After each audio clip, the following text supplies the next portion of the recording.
You join me today in Yarra, Glen for the British and European Classic Showcase event, which should be good fun. Should be all the cars I'm used to seeing at home, but on the other side of the world, so all a bit unusual. We'll see if we find any hub nut fans. Clearly flies are a thing here as well, because Australia. Yeah, I suspect we'll be seeing quite a few Cobra replicas and the like today. I've already seen a Ferrari Daytona. Oh, look at this P5. Beautiful coupe. 512 Berlinetta Boxer, very interesting wipers, and an Alpha and a TR6 out on the road, so we'll see what else we can find. Right, we're into the main show. It's all very Jaguar-y to start with. I should imagine this is a Jaguar area. Oh, hello. Spotted something non-British, non-European.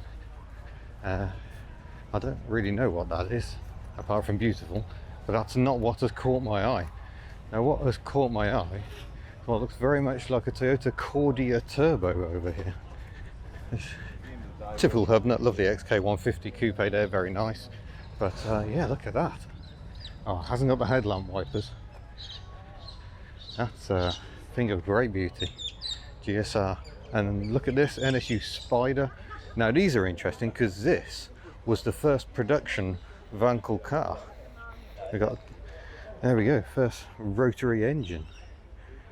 They're about 593cc or something like that. It's a single rotor design, and that's where it all began, this beautiful little NSU. I have seen one of those in action on the streets of Daventry, of all places, owned by Tim Bishop, a very interesting gentleman. So that's great to see. And we've got another Suzuki Mighty Boy here as well, a couple of NSU Ro80s. So that's quite nice that they let they have some very interesting cars. I'm not quite sure why the Japanese stuff's in here, but nonetheless, what have we got here? An Elite voice moto meter, beautiful. Right, let's continue trying to find some hub nutty vehicles in this show then. Because I know people like their Jaguars, and I used to edit Classic Jaguar magazine, but it's not really prime hub nut material, is it? Still a beautiful SS there, very nice. See what we can find. Oh, we've got some interesting cars here, nonetheless. We've got a lightweight E-Type, I'm guessing that's a replica. Low drag E-Types, very nice. XJ40, which I think is starting to look quite dated now, which is a good thing. And another one over here as well. And we've got a Bristol 400 and 401s here, I think. Oh, should we go and have a nose? Oh wow, Bristol race car. You gotta love a restoration project. Oops. Look at that. I will. Triple carburetors. All good. It's quite a busy old show, this one. I'm struggling to actually get near the car, so let's go and see what else we can find. Wow, a Minerva. I think Minerva was a Belgian company, made Land Rovers under license at one point. We've got a Bmw E30-7 Series there. I've done a test drive video on one of those. Volvo 240. Alas, missing the headlamp wipers. So I guess you don't really need headlamp wipers so much in Australia, but that's very good to see. Huge, lengthy rear window. It's quite a late one. It's got the larger rear window, so I'd date that probably 1993, but still very old school inside. Good times. And a 1302 Super Beetle. These are the ones that had McPherson's strut front suspension, as I recall. Rather splendid, if rather stone chipped. Rolls-Royce Silver Shadow 2. Lovely. Right, More. We need more. Oh, look at this lovely Anglia poverty model, I would guess, by the grille. Oh, imagine burning your ass on that lovely hot vinyl. I think I have driven a 105E, but only very briefly. I think I need to correct that wrong when I get back to the UK. Fabulous machines. Big Bentley here. A Ferrari thing, but pantograph wiper, so some interest. Aston Martin V8. Bmw 6 Series. Yeah, good stuff. Right, I think we're into MG land. And MGs aren't really my bag. But they are very charming, so let's go and have a look around the MGs. I mean, the one thing that amuses me is you look at the driving position, they're so cramped. And the gear change is kind of under the dashboard. Lovely clocks, rev counter in front of the driver, speedometer in front of the passenger. Very charming indeed. Let's go and have a look around. Oh, hello. That's not quite as per factory. 5.7 litre V8, blimey. That's how you do it Australian style, maybe. Oh, an MGF in a sort of aubergine sort of a colour. That's very nice. Oh yes, fully approve of that. And nice TD here. That's a very fabulous shade of blue. TF here, the slightly later version of the T-Type with the flowing wings. MGZR and a magnet.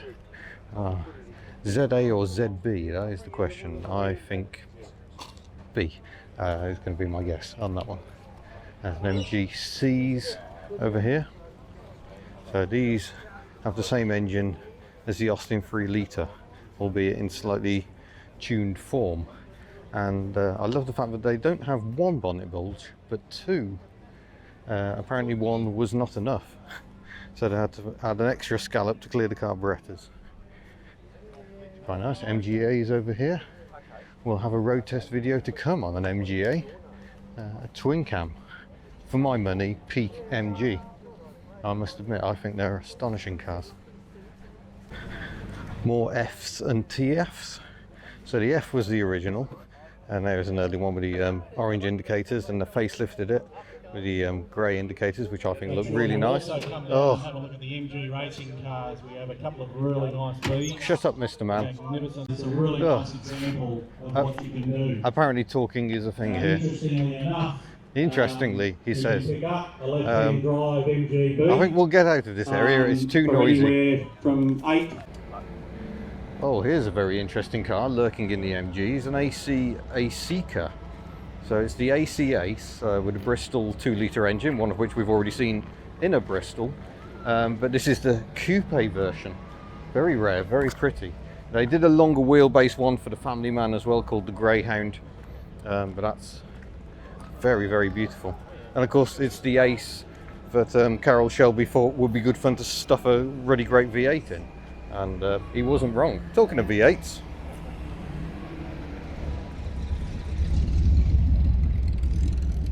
there goes an Mgb Gt V8, the car with all the acronyms. Just wondering over here, just to remind you that MG didn't just make small cars, they made some really enormous ones as well.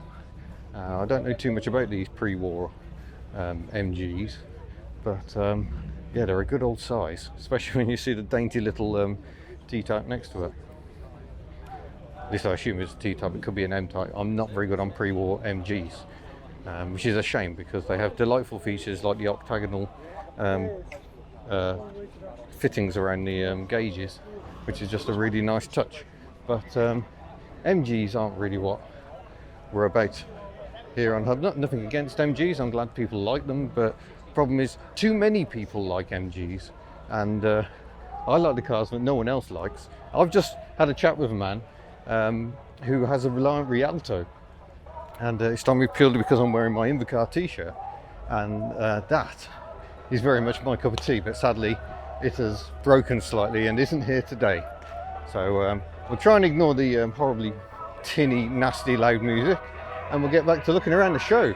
Spitfire there, Dolomites are plenty. That Stag's a fantastic colour. Oh, Aston Martin DB24 there, I think. Arguably one of the first hatchbacks. It's launched in about 55, 56, I think. So there you go, hatchback motoring. Go and have a look at some Triumphs. Aha, here we have an Australian built Triumph 2500. I tell you it's Australian built because the wipers are set for right hand drive, but not only that, there is pantograph double arm action going on here. And now you might think they've just nicked the pantograph wiper system off a Stag, but they haven't. If you come and look at a Stag, that's got an entirely different pantograph wiper setup. So yeah, this was a locally developed one because Australia quite rightly insisted that a right-hand drive car should have wipers set for right-hand drive, and a similar system was employed on the Renault 12, which also had left-hand drive wipers in the UK. I'm going to try and get away from the music. We'll talk a bit more about these big Triumphs because the very last ones assembled in New Zealand had the same wiper system, and that's because they stopped building them, but New Zealand still had a demand, so it actually bought the Australian unbuilt knockdown kits, and it built them in New Zealand until 1979. And it's like a genuine Triumph TR8. They are very rare. There's plenty of TR7s that now have V8 engines, but that's an original one. US market by the look of it. Triumph TR2 here, I think, with a bomb crater grille. Some Aston Martins also. Vantage there by the look of it. Don't really know too much about Aston Martins, but I'm going to try and get away from this awful music. Why would you pipe tinny, crappy music through an event like this? It's bloody infuriating. But here's a Citroen CX Turbo, Citroen AX GT. They are meant to be a proper giggle. We got a few Ds here as well. A little 3-cylinder Morgan. Oh, that's better. And oh, it's Morgan Plus 4, I think. Some standards over here, Vanguards, Beetle back here, and a Ute, quite popular here, very hardy things, the Vanguard Utes. Very solid engineering. Oh, all this talking and music is right really doing my head in. But we've got a nice Bedford truck here, we're into the Rileys. Gotta love the Rileys. We've got an RMD, I think there is the roadster version. RMs of a different type of Pathfinder, which is the last true Riley design. With its, it's not an overhead cam engine, but it is a high cam engine. So very short push rods, just like a Hillman Avenger engine. Another NSU Ro80 over there. Yet more Rileys. Oh, that one's got a curious nose on it. Curious body generally. Wish I had some information on it because I've never seen one looking like that before. This is the American market RMC. It's got a fold flat windscreen, 3 abreast seating, and sadly America didn't really go for it, so they sold a few to the right hand drive markets instead. Audi Quattro, big fat arches, TT. I have a TT video, if you haven't checked that out already, please do. 356s, very nice cars as well. 8 Series BMW. Oh, I think we need to go and have a look at that. So yeah, as nice as the BMWs are, we've got a Morris Oxford Traveller, presumably an MO Oxford with a cheesy grille. Yes, and Leyland P76. The two-tone paint would suggest Targa Florio, but it hasn't got the alloys. See how it compares to the one I drove. Pretty similar, but this one's got the floor change. So I think that's an executive with the 2 separate front seats. So very excited to say I have a video coming up on the P76, Wolseley Land Crab there next to a 680, which has an overhead camshaft Nuffield engine. There we go. Very smooth, not much power, it's only 2.2 litres. Saab over here, which is a bit of an oddity. Must be a 96. So is this an early V4? Yes, Monte Carlo. So this is before they facelifted it, but with the newer V4 engine from Ford, Germany, rather than the earlier two-stroke engines. The two-stroke engines are insane, I love them. But it's looking very Swedish here. 164, again, curious for me because it's got right-hand drive wipers. I've never seen a 164 with a right-hand drive wipers before. Whereas this 144 has the left-hand drive wipers that I would expect. Oh, look at this Volvo hearse, 740. That is a thing of great beauty. I like that very much. Let's go and have a look around the Swedes. Oh yeah, that's a goodly selection of headlamp wiper goodness. Much gold. P1800s over here. These are beautiful cars inside.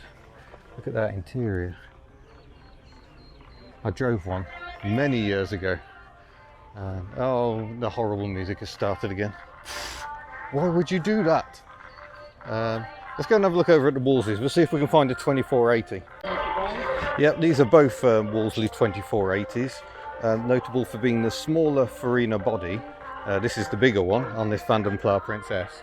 But it's got a specially developed 6-cylinder 2.4 litre engine that is the B series engine with a couple of extra cylinders. Insanity. I've just noticed we've got a 240 hearse as well as the 740 and a little 340 I hadn't noticed over here. That's quite nice to see. Very much the hub nut of Volvos. It's a 360 GLT though, but a bit performance orientated. With Volvo's own 2-litre engine instead of the Renault engines that were more common in these little 340s built in the Netherlands at the Ned car factory that I visited in the previous summer, the Northern Hemisphere summer. My life gets very confusing. Oh, go and look at these Vauxhalls. These Vauxhalls are looking very nice. I'm especially liking the little HA Viva dead ahead, bright blue, but the HB Estate is looking nice as well, and it's a Brabham. Oh, the SL90 Brabham. I think that meant you got a slightly tweaked engine, if I remember rightly, but this one looks quite tweaked. Two huge Weber carburetors on it. It's nice. Range Rover for sale. At least it's in the shade. Oh, here comes an Audi 90. I really like the Audi 90s. They're the 5-cylinder version of the 80, and I just like the styling. I like the 5-cylinder engine. This one's a Quattro as well. That's all the good times. That's a nice looking car. As is this Daimler DB18, I believe. Barker Special Sports. And is that a Majestic Major next to it? Majestic Major, I'm not sure about the mirrors, which look like they're off a Rolls Royce.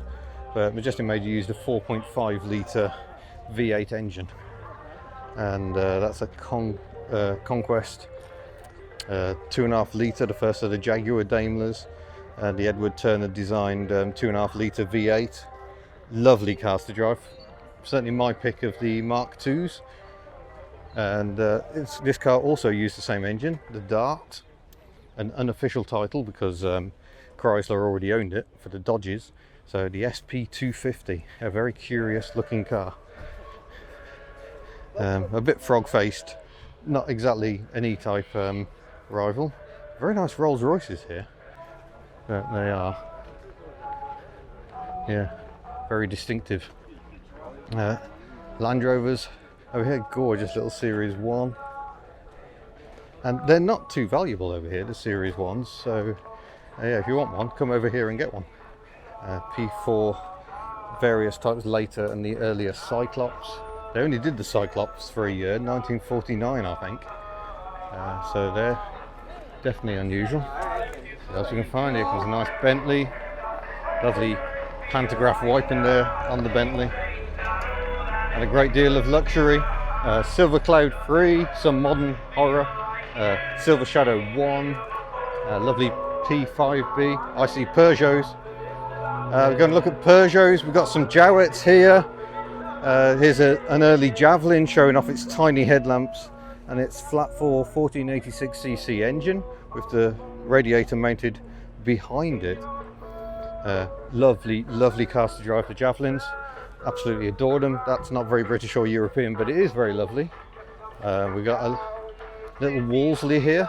Now these got modified in various forms to become the Morris Major. See if we can find one of those today. Might be pushing our luck, but you never know what you might find. Renault GTA V6 Turbo. Very interesting wipers. If you go and check out my Retrorise video from 2019, I got the owner of one of these to operate the wipers just to show how wacky they are. We've got Austin Westminster over there. Westminster here. Oh, Kimberley. Here we go. Now things are getting interesting. So I have a Kimberley video to come as well, or maybe it's already appeared by now. I may have run out of patience. But yeah, fabulous. A wonderful development of the Landcrab platform. So I'm looking forward to that video coming out. More Austins. Oh, look at this lovely Zephyr. Second generation. 2.5 litre, I think. Straight 6 engine. Very nice. Like that a lot. Got some Lancias up here. Gonna have a quick look at those. We've got a Beta HPE with the door mirrors that go through the quarter light glass. It's probably the most interesting aspect of these. So the control is on the inside. Intriguing. Last saw one of these in Horopito Motors. The HP Executive. Yeah, lift back. And next to that we've got an Aurelia. The Aurelias are fascinating from an engineering point of view. We've got a narrow angle V6 engine. The Dion rear suspension on some of them, but they did change the rear suspension. I don't know enough about Lancias to tell you which era this one is. Look at that. Gorgeous interior. Very interesting cars. As is this one next to it, which I think is a Lambda. And I have a feeling the Lambda was the first production monocoque car, which is why it looks strangely low. Beautiful. All the rear legroom you could ever want going on there. Yeah, back when Lancias were definitely a lot more interesting. We've got some Ferraris down here. We're going to look at those, especially as there are Peugeots beyond. There's a 308 next to another 308, next to a 308 Mondial, the 4-seater version. Whether that's pushing it. Lamborghini Urraco. Not that good on my 70s Lamborghinis. Bertoni bodywork. It is a Urraco. I'm better than I thought I was. Peugeot 504 Pininfarina convertible. They're very nice. Came with a V6 engine, I think. A modern Peugeot. 504s seem to sell quite well here as well. That's a gorgeous colour. Absolutely beautiful. I had hoped to do a video on a 504, but it didn't quite happen. That one's got the diesel engine. Wonderful. 505. You have a nose inside the 505. Check out the velour. So I've got a 505 video, but the saloons had independent rear suspension and the estates didn't. We've got a 404 video coming up, and we've got a 404 Pininfarina convertible there. They are very pretty cars. The 404 is very popular here. Lovely cars to drive. Thoroughly enjoyed my driving experience in one of those. 203 in the most brown shade of brown I've ever seen. Peugeot 306 convertible. And yeah, there we go. 205s variously. I'm not anti 205, by the way, but I will say that I think 205s are a little overrated, to be honest, and any 205 is fun. It doesn't have to be a GTI. I've got a Peugeot 309 GTI over here though. These are quite nice, very, very underrated cars with the same 1.9 litre 4-cylinder engine as the 205s. Peugeot 403 here. Another very hardy, very reliable car. Alright, we've got Jensens ahead. Let's have a quick look around the Jensens. Jensen Healy, Jensen 541, Interceptor 3, Interceptor 2, and unfortunately that isn't an Interceptor 1, that would have been quite nice. Look at this AU Falcon estate though, marvellous. DeLorean, because time travel. Nice Zephyr here. So got the Mark 3s, Mark 4, gorgeous Granada. That is arguably the best colour for a Granada Mark 1. I just noticed a Sierra lurking in the background as well. And then we're up to the Mark 1 generation of Zephyr and Zodiac. Lovely. Beautiful Sunbeam Talbot, Sunbeam Rapier. This Singer Gazelle is doing things to me. I think that colour is amazing. Singer Bantam here as well, but what's really winning it is this parked wisely in the shade Humber Super Snipe ambulance. Hefty rhubarb on the front of it. It's in beautiful condition. So it's a Super Snipe Series 4, which I think was the first of the Super Snipes to have the quad headlamps. Look at that column gear change. Beautiful. More Singers here. Oh, look at this. Oh, we better be quiet. We don't want to wake the nurse up. She's just having a sneaky lie-in. We've even got bunks. Wow. That's excellent. Might be my vehicle of the show right there. Sunbeam Alpine Series 4. We've got the earlier Super Snipe going on over here. I'm going to wait for this noise to stop. Right, I'm going to try and talk over the noise. Lovely little minor van, lovely moke there. Here is the Humber Super Snipe, much earlier type, very big heavy cars. Now we're into Mercs, and that's no bad thing. A little double 114 or 5 here, very nice cars. Got the S-Class behind as well. Oh, is it? Full fat 6.9. Oh yeah. Well, so that's very much the hot rod. It's amusing that they still called it a 450, even though it's got a 6.9 litre engine. So there was a 450, but then they took the engine out of the huge 600 and just stuffed it into the S-Class, which is quite interesting. W124, W140 S-Class, I think, W108, if I've got my numbers right. Oh wow, that's a very funky Merc Ute. I've not seen one of those before. That works really well. Let's try and get the side where the light is, give you a better view. Bit of a struggle. That's very nicely done. Don't know if they were factory or not. And there's a fintail Merc here as well, named for obvious reasons really. Very big fins. W123 coupes, they're very pretty. And I do like these big S-Class W126s as well. Mighty fine, and also a mighty fine display of pagodas next to it. Now we're into BMWs. We've got the O2s here, all showing off their engines.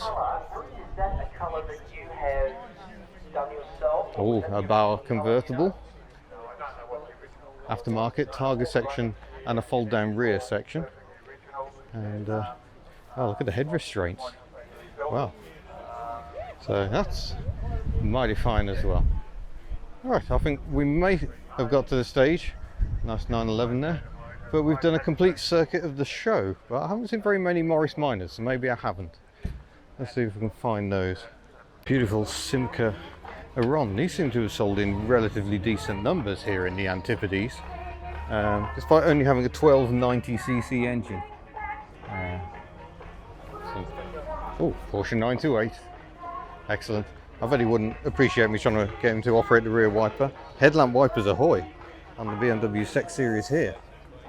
Exciting times. Now I'm probably the only person who's getting excited about this Mark 1 Land Rover Discovery, but yeah, I love these. I know they're a bit rubbish and things fall off and they leak fuel and oil and everything everywhere, but I just like them. I like what they represent, which is the plucky British underdog trying to develop a new car with no money. So it's a Range Rover under the skin. We've got bikes. I'm not going to go and look at the bikes because I don't really know anything about bikes. Sorry. But I think we're rapidly reaching a stage where we're kind of done at this show. I'm surprised not to see more Morris Minors. I just haven't managed to find any. I thought there might be a gaggle hiding somewhere, but no, it seems not. So I shall end with a bit of identification for you, because we've got a Jaguar Mark 10 here, which was the biggest of the Jaguars. There's the mighty triple carbed XK engine, 3.8 litre form I think here, but they did do a 4.2 of the Mark 10, so yeah, mighty. And over here we've got a 420G, which to all intents and purposes is exactly the same car, but has the 4.2 litre engine. And you can identify one of these by the extra chrome strip down the middle of the grille and the side repeaters at the end of the trim. So there you go. This one does not have the central strip, you see. And now you know. You probably think you didn't really need to know that, but now you do know that. They are enormous. Another XJ40 Sovereign there, and a couple of Minis, which I think will be our finishing point. So yeah, it's not a bad show. There's a lot going on, a bit too much noise. I can smell bacon though, and that's definitely a good thing. But yeah, this race course is certainly in a nice spot. We're surrounded by greenery and hills. It's all the good times. So I shall say thank you very much for watching. Subscribe if you wish. Head to hubnut.org, where you can buy all sorts of merchandise and stuff, and just a leaf. And I look forward to seeing you in a future video. Farewell. Holden wagon. Well, Innocenti. Beautiful.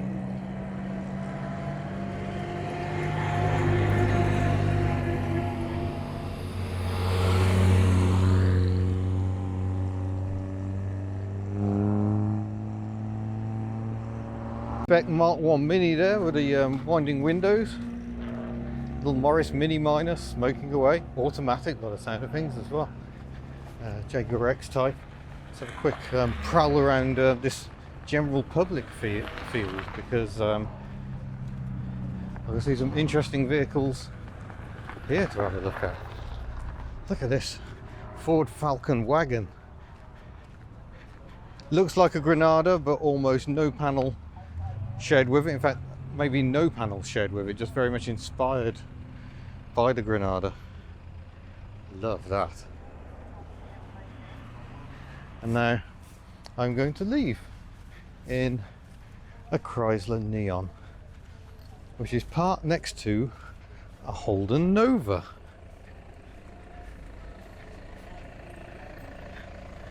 Look at that. The Holden that isn't.